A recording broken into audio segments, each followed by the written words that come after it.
course, here mass divides out. And then what I can do is I can take this Vf squared and substitute it in there and put the r to the other side as I do that. So this is the way it's going to read: g times 1 minus cosine theta. Notice that on the left hand side of this equation I'm factoring out the r. That equals then 1/2. And now the Vf squared, which is r times g cosine theta. So r times g cosine theta. Okay. And here the surprising things are happening, that on both sides of this combined equation g divides out, and so it doesn't matter on which planet you are with this water slide, and r cancels out, and that means that the angle is even independent of what the radius is of the water slide. And now the algebra here is going to be 1 minus cosine theta equals 1/2 cosine theta.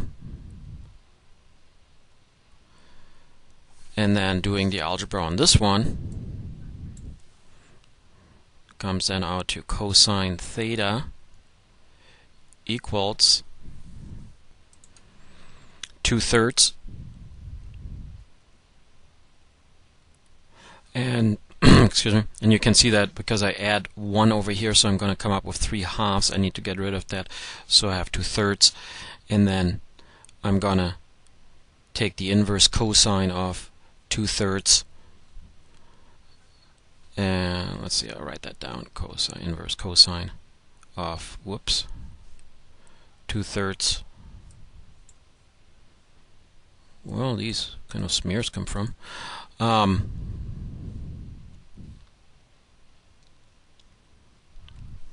And that is